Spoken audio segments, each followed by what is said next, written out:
नमस्कार दोस्तों, स्वागत, हार्दिक अभिनंदन, आभार। तस्वीर आप स्क्रीन पे देख रहे हो, COP 28 संयुक्त अरब अमीरात है, यानी यहाँ पर इस सम्मेलन का आयोजन हो रहा है।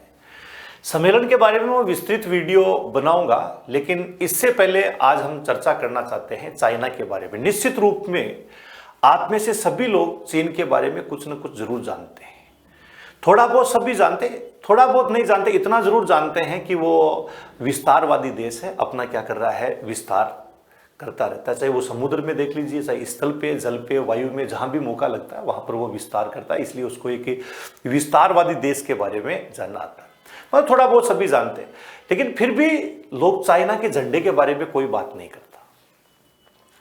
चाइना का जो झंडा है, यानी इसके बारे में हम चर्चा करना चाहेंगे आज कि चाइना का झंडा क्या कहता है, चाइना का झंडा है किस रंग का है। निश्चित रूप में आपने चाइना का झंडा जरूर देखा होगा, और चाइना का जो झंडा है, नहीं देखा है तो मैं आपको दिखाता हूं। झंडा क्या, किस चीज का, यानी जो प्रतीक है, और झंडा क्या चाइना का कह रहा है। तो आपको पता है चाइना का जो झंडा आपने देखा है, लाल रंग का झंडा है। ये लाल रंग का जो झंडा चाइना का झंडा है, जिसके लेफ्ट कॉर्नर में यानी जो 5 स्टार है, 5 सितारे हैं।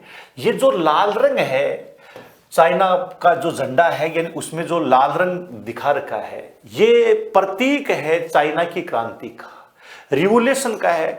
यानी जो क्रांति का है, चाइना की क्रांति हुई थी, साम्यवादी क्रांति है, अगस्त क्रांति है, यानी उसके नाम से भी उसको जाना आता है। उसी का रेड है, कलर है वो चाइना की क्रांति का। अब इसमें जो 5 स्टार दे रखे हैं, इन 5 स्टारों का अलग अलग मतलब है। वैसे तो ये भी लोगों का मानना है कि जो चाइना है, चाइना की साम्यवादी पार्टी है, दुनिया में केवल 5 ही कॉन्टिनेंट मानती है, 5 ही महाद्वीप मानती है, जिनमें यानी जो इस झंडे के प्रतीक के अकॉर्डिंग चल रही, जिसमें सबसे पहला जो बड़ा स्टार आप देख रहे हैं, ये बड़ा जो स्टार है, यानी चाइना की जो कम्युनिस्ट पार्टी है, यानी उसका प्रतीक है। और कम्युनिस्ट पार्टी का प्रतीक है, यानी कम्युनिस्ट पार्टी के नेतृत्व में यहाँ की एकता को दिखाया जाता है। यानी कम्युनिस्ट पार्टी के नेतृत्व में यहाँ की जो एकता है, इसको दिखाया जाता है। ये तो जो बड़ा स्टार है, जो मूल रूप से अपन ये कह सकते हैं चाइना की कम्युनिस्ट पार्टी है, यानी उसका इसको प्रतीक ही माना गया है।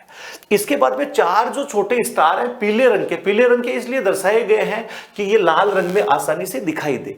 जो घेरे के रूप में है, पहला जो स्टार आता है, फर्स्ट स्टार है, जिसको यहाँ की जो स्किल्ड लेबर फोर्स के रूप में दर्शाया आता है। यानी जो सेकंड, जो पहला स्टार आता है, छोटे स्टार है, इसमें चाइना की क्या है, जो मूल रूप से आप देखेंगे जो स्किल्ड आती है, ये हम कह सकते हैं, यानी स्किल्ड जो फोर्स, लेबर फोर्स है, यानी इसको दर्शाया जाता है। इसका मतलब यहाँ की जो लेबर है, श्रमिक है, यानी उनका प्रतीक किसको, पहला जो छोटा स्टार आता है, यहाँ की लेबर का, श्रमिकों का, यानी प्रतीक माना गया। सेकंड जो छोटा स्टार आता है, यानी वो यहाँ के फार्मर्स का है, किसानों का। छोटा जो स्टार आता है, यानी वो किसका प्रतीक है, यानी फार्मर है, यानी उनका, यानी प्रतीक माना गया कि चाइना, क्योंकि साम्यवादी देश है, समाजवादी, कोई ऊंच नीच नहीं होती है, अतः इसमें जो सेकंड फार्मर है, फार्मर्स है, यानी इसका प्रतीक माना गया है। दूसरा स्टार। तीसरा जो छोटा स्टार आता है, वो यहाँ की चाइना की मिडिल क्लास जो फैमिली आती है, उसके लिए, फैमिलीज है,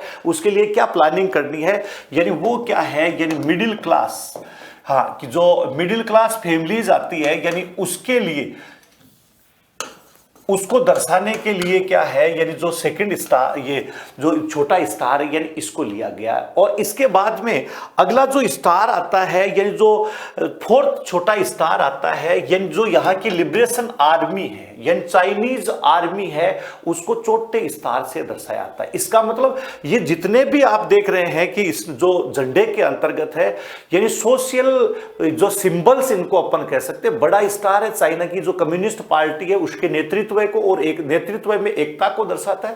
पहला जो छोटा स्टार है, उस छोटे स्टार का मतलब है यहाँ की स्किल्ड लेबर है, यानी जो श्रमिक है, यानी उनकी बात करता है, और यानी उसका प्रतीक अपन कह सकते हैं। और जो लेबर फोर्स आता है, इसके बाद में सेकंड छोटा जो स्टार आता है, वो यहाँ के फार्मर्स की, और 3rd स्टार है, मिडिल क्लास जो फैमिलीज आती है, उसकी चर्चा कर रहा है, यानी उसका प्रतीक हो गया। और इसके बाद में 4th आता है, वो यहाँ की लिबरेशन आर्मी, चाइनीज जो आर्मी है, इसके बारे में, ये इसका मतलब है। दूसरा, कई जगह ये भी माना गया है कि जो चाइना का जो झंडा आता है उस झंडे में 5 स्टार है, वो उसके अकॉर्डिंग, मतलब इसमें बात किसकी की जा रही है, श्रमिक वर्ग की बात की जा रही है।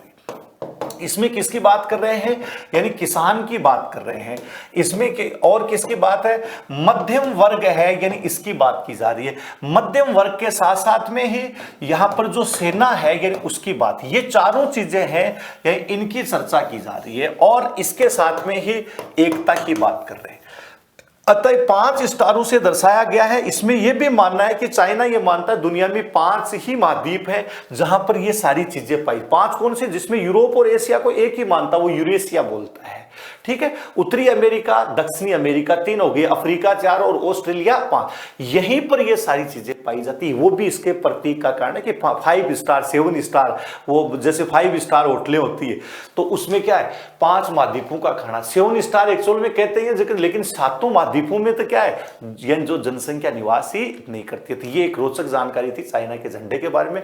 COP28 है, यानी उसके बारे में आपको बताऊंगा। और आपको किसी पॉइंट पे यानी कोई चर्चा है, यानी कुछ खास जानकारी लेनी है तो कमेंट करके आप जरूर बताइएगा। धन्यवाद।